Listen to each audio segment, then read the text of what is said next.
Ya, jadi gini, kenapa dia kelepek-kelepek? Kalau kelepek-kelepek itu kan, kalau anak-anak muda zaman sekarang, kan katanya kalau jatuh cinta yang teramat sangat, itu dibilangnya jatuh cinta sampai kelepek-kelepek.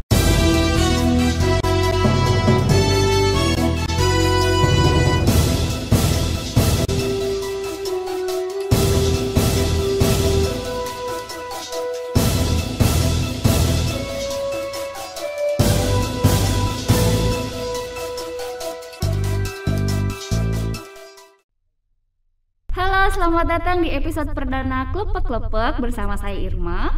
Hari ini kita kedatangan tamu istimewa, narasumber yang akan menjelaskan apa sih itu klepek-klepek. Dan beliau ini salah satu role model di Kementerian Dalam Negeri dengan segudang prestasi dan inovasi-inovasi yang sudah beliau buat. Dan terbukti manfaatnya mempercepat, mengefektifkan pekerjaan di lingkungan Kementerian Dalam Negeri.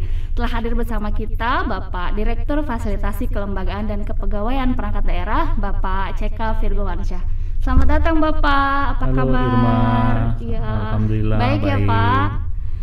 Gimana nih Irma, Pak? gimana kabarnya? Baik Bapak. Puasa terus? Puasa lancar, Alhamdulillah. Gimana Pak kesibukannya nih Pak? Ya lumayan, Irma, lagi rame-ramenya terkait dengan kelembagaan, kepegawaian juga rame, jadi ya otomatis kita juga harus menyesuaikan. Ya, salut banget nih sama Bapak Direktur ini dengan segudang kesibukannya masih berinovasi dengan mengadakan podcast Klepek-Klepek ini. Kita penasaran nih Pak, apa sih Klepek-Klepek itu? Terus kenapa sih namanya Klepek Pak? Bisa nggak Pak jelaskan ke teman-teman Sobat Klepek nanti ya, pengen tahu gimana, apa sih tujuannya? Silakan Pak. Oke, gini Irma, jadi kenapa kelepek-kelepek? Kelepek-kelepek itu akronim sebenarnya. Jadi dia singkatan dari kelembagaan kepegawaian. Oh. Jadi kalau dia kelembagaan kepegawaian itu meliputi tugas-tugas salah satu di Direktorat di Dirjen Oda. Kebetulan di Direktorat Jenderal di Dirjen Oda sendiri ada Direktorat Kelembagaan dan Kepegawaian. Kelepek-kelepek Pak, saya pikir Bapak sangat jatuh cinta kayaknya di kelembagaan dan kepegawaian sampai ya pas juga sih ya Pak ya akronimnya, tapi kayaknya ini seperti mau menunjukkan bahwa Bapak ini sangat fall in love dengan kelembagaan dan kepegawaian perangkat daerah. Setuju nggak Pak? Ya, jadi gini, kenapa dia kelepek-kelepek? Kalau kelepek-kelepek itu kan, kalau anak-anak muda zaman sekarang, kan katanya kalau jatuh cinta yang teramat sangat, itu dibilangnya jatuh cinta sampai kelepek-kelepek. Oh iya, betul Pak, betul. Sekaligus juga sesuai dengan akronim kebutuhan kelembagaan terkait dengan kepegawaian. Jadi temanya nanti kita semua terkait dengan kelembagaan maupun tentang kepegawaian. Oke. Seru banget ya Pak ya. Terus maksudnya apa sih Pak yang akan substansinya apa saja nih Pak di kelepek-kelepek ini selain kelembagaan dan kepegawaian? Yang paling banyak kemungkinan terkait dengan yang rame-ramenya sekarang Irma. Yang rame-rame sekarang itu terkait dengan penyederhanaan birokrasi. Mungkin nanti di setiap episode teman-teman akan dijelaskan oleh para narasumber kelepek-kelepek nanti terkait dengan bagaimana sih cara naik pangkat, bagaimana penilaian kinerjanya, bagaimana kalau mau pindah ke struktur dari fungsional ke fungsional yang lain dan seterusnya. Jadi teknikal terkait dengan penyederhanaan birokrasi, sebagai dampak penyederhanaan birokrasi dan sebagainya kita akan jelaskan secara utuh di sini. Nah, tapi memang dalam episode yang sendiri-sendiri. Jadi ya sambil santai kita ngobrol, biar teman-teman juga bisa sambil ngabuburit boleh, atau sambil santai-santai dengerinnya. Yang penting informasinya sampai. Oke Bapak, terima kasih penjelasannya. Ini kayaknya inovasi yang sangat luar biasa ya Pak, karena kayaknya sekarang ini orang udah mulai, bukan udah dari sekarang, mungkin udah lama ya Pak, kayaknya kalau untuk baca aturan, untuk ngedengerin atau penjelasan dengan secara kaku di acara-acara formal mungkin bikin ngantuk ya Pak ya. Kayaknya ini inovasi yang Bapak buat ini jadi lebih membuat suasana baru mungkin ya Pak ya. Jadi pesannya sampai tapi tetap nyantai gitu ya Pak. Betul Irma. Jadi gini, kenapa dipilih podcast sebenarnya?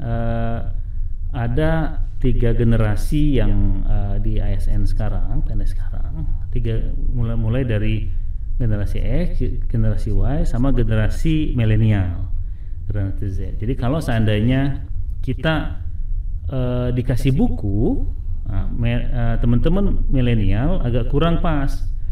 Teman-teman milenial, sobat-sobat kelompok-kelompok ini biasanya kecenderungannya adalah dengan visual dan suara.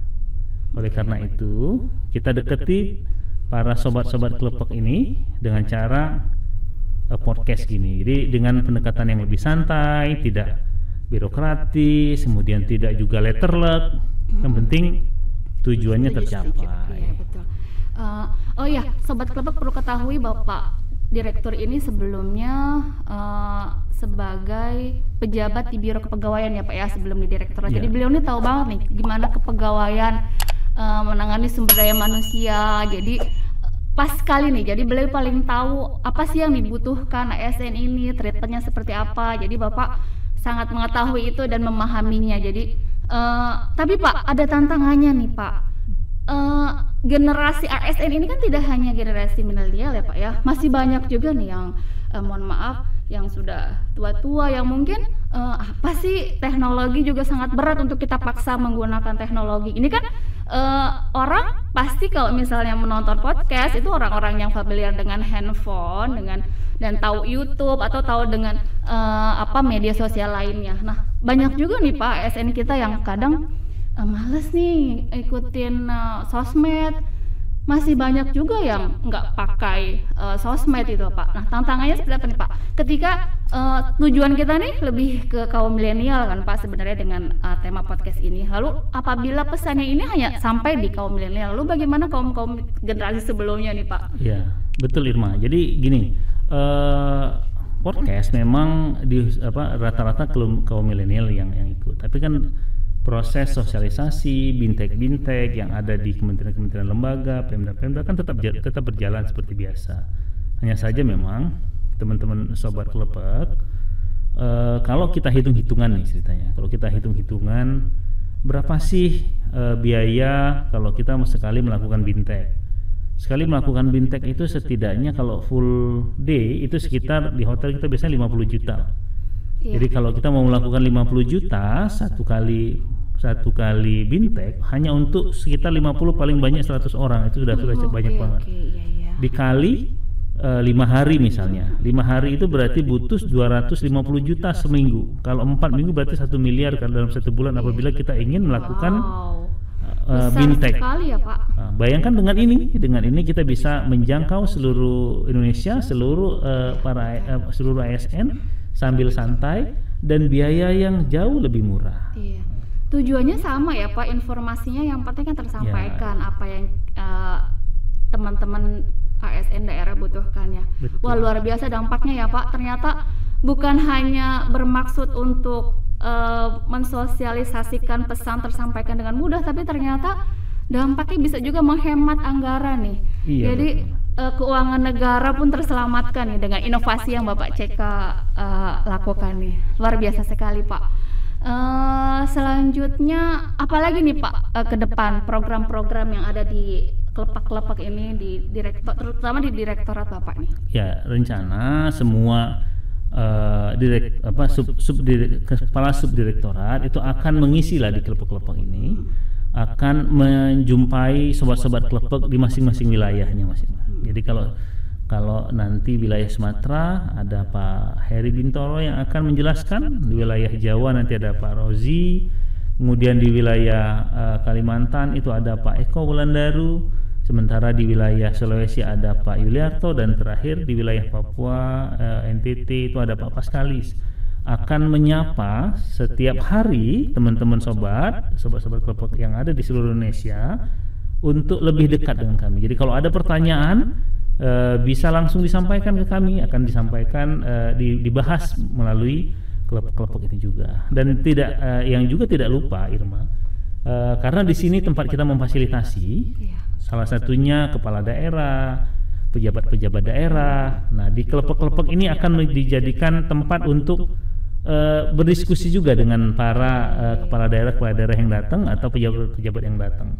Sehingga mereka tidak hanya bisa mendapatkan jawaban dari yang mereka tanyakan, tapi juga bisa menjadikan kelompok-kelompok ini sebagai sumber informasi juga ke masyarakat, ke ASN-nya masing-masing. Jadi sekaligus bertanya, sekaligus langsung menjawab ke ASN-nya yang ada di daerah masing-masing. Jadi satu kali dayung 2-3 pulau terampaui. Luar biasa sekali ya Pak Direktur kita ini. Pak, saya boleh tanya nih Pak, banyak nih Pak keluhan di daerah tentang bagaimana sih caranya kita mengadukan keluhan-keluhan nih Pak. Karena kalau via WA harus kemana WA-nya? Mungkin di program Klepak ini apakah juga termasuk Pak cara-cara teman-teman ASN yang kebingungan, misalnya mau mutasi, mau pindah dari wilayah yang antar provinsi ya Pak ya, yang kewenangan di direktorat ini.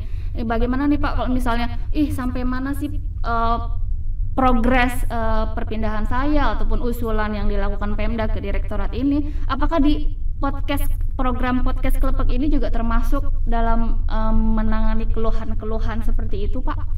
Ya, itu di dalam konten kepegawaian nanti. Jadi di dalam konten kepegawaian itu juga akan membahas apa-apa yang bisa mempermudah para ASN yang ada di Indonesia untuk melakukan proses mobilisasi, mau berpindah dari satu daerah ke daerah yang lain, terus kemudian bagaimana cara ngeceknya, bagaimana cara berkomunikasi dengan admin, apakah menggunakan sistem dan sebagainya. Nanti kita bahas secara detail per episode saja, sehingga teman-teman juga bisa lebih bisa mengeksplor. Nah, kalau ada pertanyaan-pertanyaan atau mungkin ada yang perlu dibahas, sobat-sobat Klepak juga bisa menyampaikan ke kita. Nanti akan kita bahas detail terkait dengan substansi itu. Tema-tema tersebut bisa kita kombinasikan, atau mungkin kita bisa panggil juga yang memang ahli di bidang itu.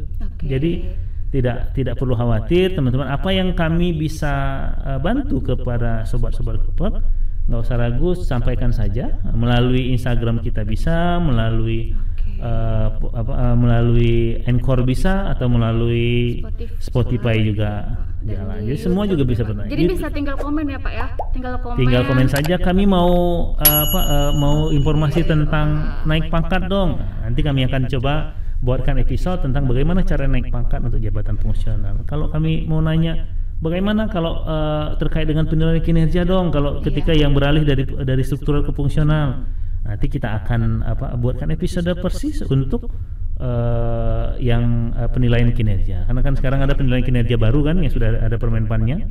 Nah, itu akan juga lebih menarik. Nanti kalau itu bisa juga kita panggil dari teman-teman Menpan untuk berdiskusi dengan kita di sini. Wah, jadi teman-teman sobat Klepak yang ada di daerah nggak akan ketinggalan info ya Pak ya, terutama peraturan-peraturan yang baru. Karena banyak Pak teman-teman saya di daerah itu aturannya udah kapan dikeluarin tapi mereka belum tahu. Itu kan mungkin karena kurang sosialisasi juga Pak. Tapi mungkin dengan adanya podcast ini jadi mempercepat informasi yang ada di kebijakan-kebijakan pemerintah pusat yang sampai ke daerah nanti ya Pak ya. Oke. Menarik sekali nih Pak. Tapi teman-teman juga mau tanya nanti Pak nih, podcast ini episodenya berapa kali sih dalam seminggu, atau kapan sih kita bisa nungguin episode terbarunya?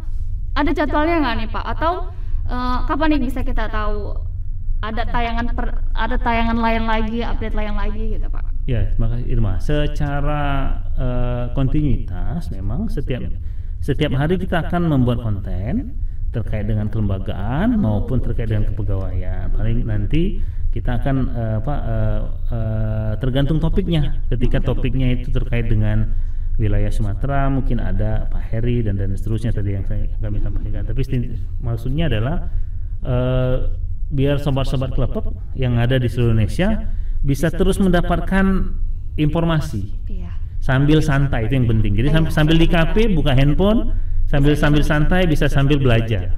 Entah itu informasi kah, atau itu peraturan baru kah, atau mungkin kejadian-kejadian baru yang ada di ASN.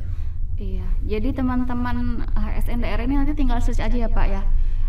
podcast Kelepek, nanti apa yang mereka butuhkan gitu ya Pak. Semua pokoknya dibahas ya Pak terkait kelembagaan ataupun kepegawaian perangkat daerah ya Pak. Betul. Semua pokoknya terkait dengan kembangan kepegawaian, tidak usah ragu, tinggal ditanyakan saja, tinggal disebut saja, tinggal di komen, kita akan bahas satu persatu. Oke Bapak, terima kasih banyak nih Pak penjelasannya. Kayaknya Sobat Kelepek udah jelas nih apa sih kelepek-kelepek ini. Tinggal nanti kita menunggu Pak episode-episode lainnya, lalu inovasi-inovasi lainnya yang akan Bapak keluarkan lagi yang udah nggak sabar kita tunggu-tunggu. Terima kasih Bapak CK kesempatannya. Satu kehormatan buat kami hari ini Bapak bisa menyempatkan waktu untuk hadir di tengah kesibukan Bapak CK. Terima kasih ya Irma. Pak. Sampai jumpa lagi. Sama-sama Irma. Salam semua Sobat Kelepek-Kelepek. Sukses selalu. See Jangan you. pernah ragu. Iya.